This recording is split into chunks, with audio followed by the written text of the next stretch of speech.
नमस्कार दोस्तों, आपका स्वागत है योगेश महाजन लीगल चैनल पर। योगेश महाजन लीगल चैनल पर हम आपको प्रस्तुत करेंगे नवीनतम सुप्रीम कोर्ट के फैसलों और विभिन्न अन्य न्यायालयों के फैसलों पर और विधि ज्ञान को प्रसारित करने का प्रयास करेंगे। इस चैनल पर हम न्यायिक फैसलों के महत्व को समझाने और विधि समझौतों की युक्तियों को समझाने का प्रयास करते हैं।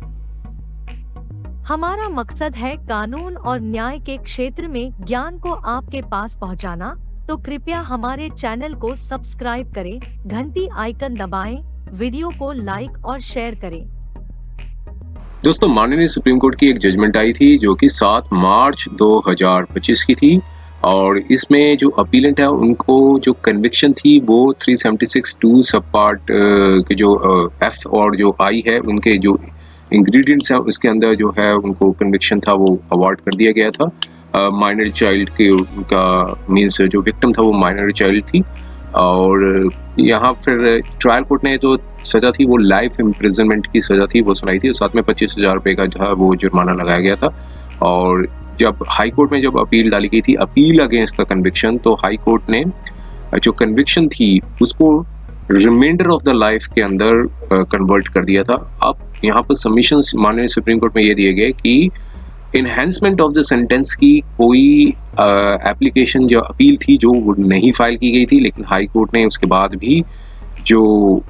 कन्विक्शन थी वो रिमाइंडर ऑफ द लाइफ थी उसके लिए मीन्स एक्सपेंड कर दी थी, मीन्स उसे बढ़ा दिया था एक्सपेंडर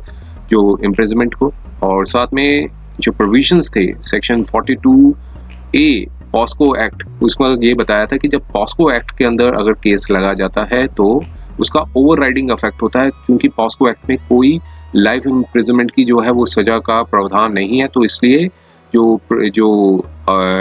हाई कोर्ट का जो ऑर्डर है वो जस्टिफाइड नहीं है। तो यहाँ पर माननीय सुप्रीम कोर्ट ने देखा कि जो कन्विक्शन थी उसको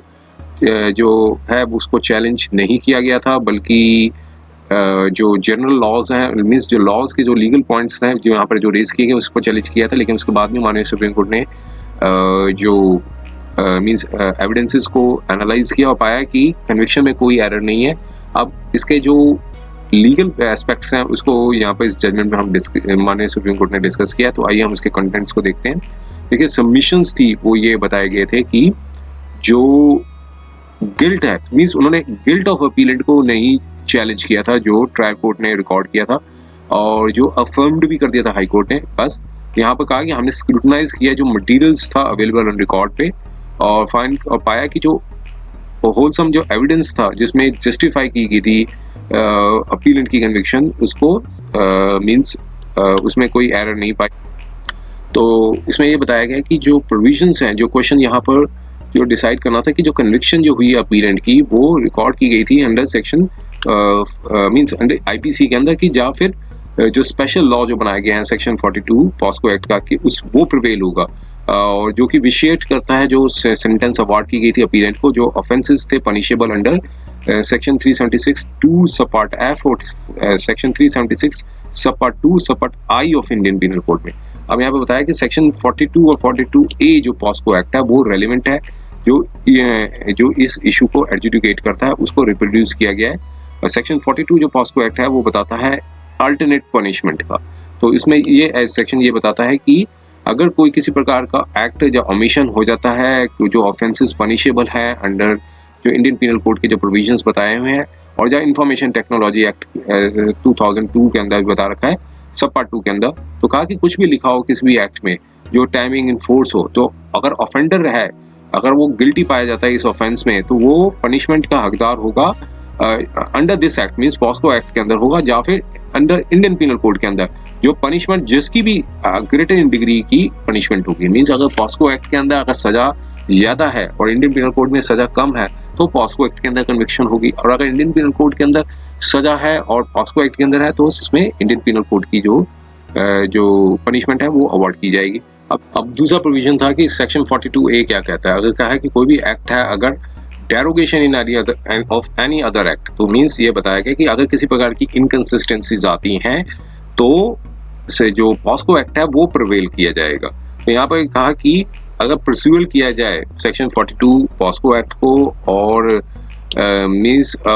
ये सब क्लियर हो जाता है कि जो कोई किसी प्रकार का भी एक्ट या ओमिशन जो है वो कॉन्स्टिट्यूट करता हो आईपीसी के अंदर या इन पॉस्को एक्ट के अंदर, जो लॉ प्रिस्क्राइब करता है जिसकी भी पनिशमेंट ज़्यादा होगी वो अप्लाई किया जाएगा। अब बताया कि जो लर्नर सीनियर काउंसिल अपेयर हुए, उन्होंने डिस्टिंक्शन बताई थी section 42A of the POCSO act, जो प्रोवाइड करता है कि अगर किसी प्रकार की इनकंसिस्टेंसीज आती हैं पॉस्को एक्ट में या फिर किसी भी अदर लॉ के अंदर, तो जो इसमें जो स्पेशल लॉ जो है वो उसका ओवरराइडिंग इफेक्ट होगा अगर किसी प्रकार की इनकंसिस्टेंसी होगी। और सिंस अब यहाँ पर बताया कि ऑफेंसेस थे सेक्शन 3 और 4 पॉस्को एक्ट में, उसमें punishment for imprisonment of life का प्रावधान नहीं है। तो मीन्स कि अगर इम्प्रिजमेंट जो दी गई है reminder of the personal natural life की, तो अक्यूज को सिर्फ पनिश्ड किया जा सकता है उसी प्रोविजन पे, नॉट अंडर सेक्शन 376(2) और सब पार्ट एफ या फिर 376(2) सब पार्ट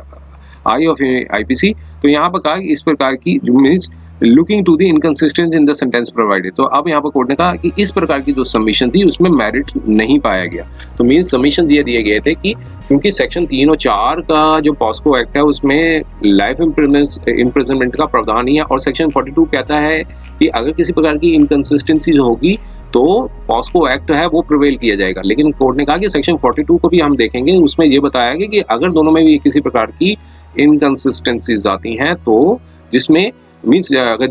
जिसमें ज़्यादा पनिशमेंट होगी तो वो एक्ट है वो प्रिवेल होगा। तो मीन्स यहाँ पर अगर इंडियन पीनल कोड में ज़्यादा सजा का प्रावधान है तो इंडियन पीनल कोड का जो सजा का जो प्रोविजन है वो पाया जाएगा। तो यहाँ पर कहा कि जो सबमिशंस थी यहाँ पर जो सीनियर काउंसिल अपेयर थे उनमें कोई मेरिट नहीं पाया गया। अब सेक्शन 42A जो पॉस्को एक्ट है वो डील करता है प्रोसीजरल एस्पेक्ट्स को, जिसके लिए उसको ओवरराइडिंग इफेक्ट दिया गया है। और जो अगर किसी प्रकार की इनकंसिस्टेंसीज आती हैं तो सेक्शन 42 जो पॉस्को एक्ट है by no stretch of imagination, तो ऐसे में हम उसको इंटरप्रेट नहीं कर सकते कि जो उसका ओवरराइड जो है वो स्कोप और जो एम्बिएंट है एनेबलिंग प्रोविजंस का वो उसके ऊपर भी मींस इफेक्ट होगा इसका। तो कोर्ट ने कहा कि सेक्शन 42 का जो पॉस्को एक्ट है उसका सिर्फ एक जो प्रावधान दिया गया है वो प्रोसीजरल एस्पेक्ट्स के लिए दिया गया है। अब इसका मतलब ये नहीं कि इसका जो 42 का जो ए के अंदर जो सेक्शन 42 पॉस्को एक्ट के अंदर जो प्रोविजंस बताए गए हैं उसका जो इफेक्ट है वो खत्म हो जाएगा, तो ऐसा नहीं है इसमें। तो इसलिए यहाँ पर कहा कि जो कन्विक्शन थी अपीलेंट की जो पनिशेबल था सेक्शन 376(2) सब पार्ट एफ और सेक्शन 376(2) सब पार्ट आई और सेक्शन 3 और 4 पॉस्को एक्ट है, इसलिए उसमें जो कन्विक्शन दी गई थी वो जस्टिफाइड है। अब यहाँ पर कहा कि हाई कोर्ट ने यहाँ पर एरर कर दी, क्योंकि अपीलेंट जो है वो लाइफ इम्प्रिजनमेंट की सजा के लिए जो अवार्ड की गई थी, अब यहाँ पर बता दिया था कि हाई कोर्ट ने इनको कह दिया कि reminder of the natural life तक के अंदर उनको सजा दे दी 376(2) सब पार्ट एफ और सेक्शन 376(2) सब पार्ट आई ऑफ आईपीसी। अब यहाँ पर कहा कि जो डायरेक्शंस थी, अब जो इंग्रेडिएंट्स हैं वो क्या कहते हैं वो सेक्शन 376 के यहाँ पर बताए हैं। इसमें जो सजा का प्रावधान था वो बताया था कि जिसमें रिगरस इम्प्रिजनमेंट थी वो 10 साल तक की थी, लेकिन उसे इम्प्रिजनमेंट ऑफ लाइफ तक भी किया जा सकता है। तो यहाँ पर इम्प्रिजनमेंट ऑफ लाइफ का मतलब यह है कि reminder of the personal natural life as and shall liable to be fine. तो यहाँ पर बताया कि जो कोर्ट जो है उसमें कोर्ट के पास डिस्क्रिप्शन है कि वो पनिशमेंट जो है वो 10 साल तक की भी दे सकती है या फिर लाइफ इम्प्रिजनमेंट की भी सजा दे सकती है। अगर सजा जो है description of the life means court की डिस्क्रिप्शन पे होता है कि वो लाइफ की इम्प्रिजनमेंट दे रही है, तो इसका मतलब ये होगा कि जो इम्प्रिजनमेंट जो होगी वो reminder of the personal natural life होगी। तो यहाँ पर कोई मैंडेट नहीं है लॉ में कि कन्विक्शन जो है वो अवार्ड की जाए लाइफ इम्प्रिजनमेंट की। तो यहाँ पर ट्राई कोर्ट ने यहाँ पर अवार्ड कर दी थी इम्प्रिजनमेंट फॉर द लाइफ, ताकि मीन्स जब उसको उनको कन्विक्ट किया गया था सेक्शन 376(2) और सेक्शन 376(2) सब पार्ट आई ऑफ आईपीसी में। अब जो सेक्शन है आईपीसी के वो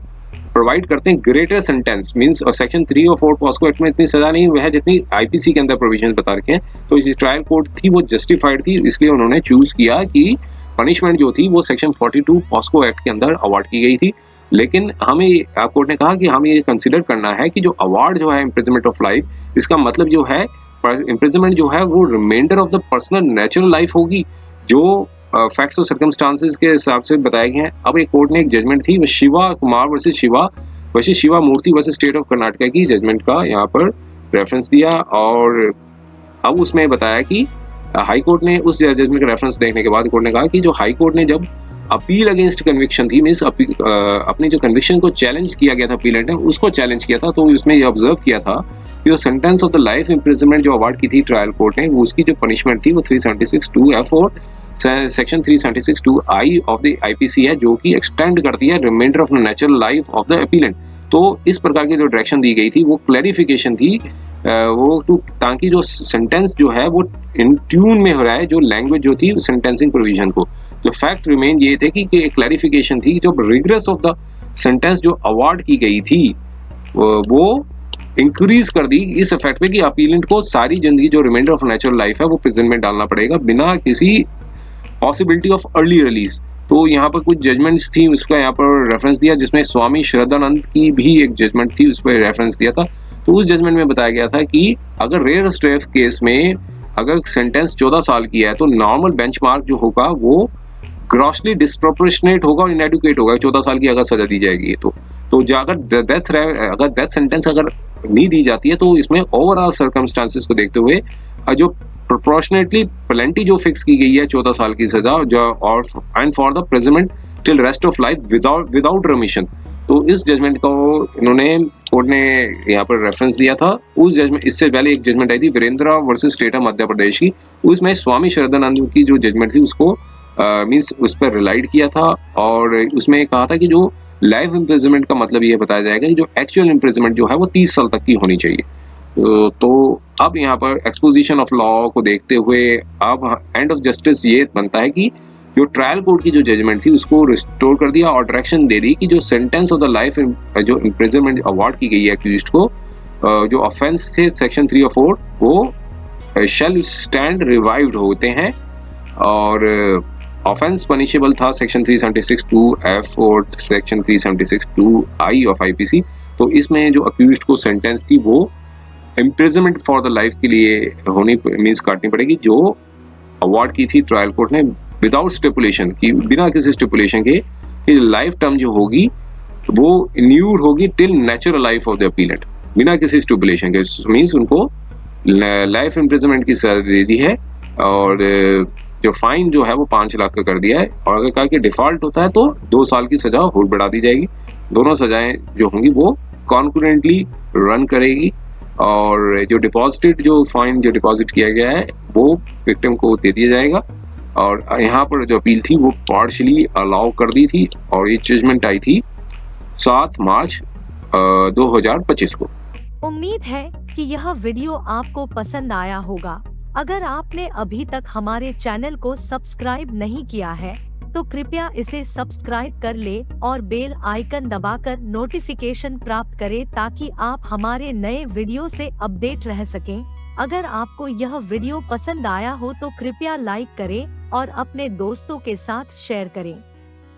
हमारे चैनल पर आपको न्यायिक मुद्दों, कानूनी सलाह और कानूनी अपडेट्स के बारे में नवाचारिक और महत्वपूर्ण जानकारी मिलेगी। हमारे साथ बने रहें क्योंकि योगेश महाजन लीगल आपके कानूनी सवालों का सहायक है।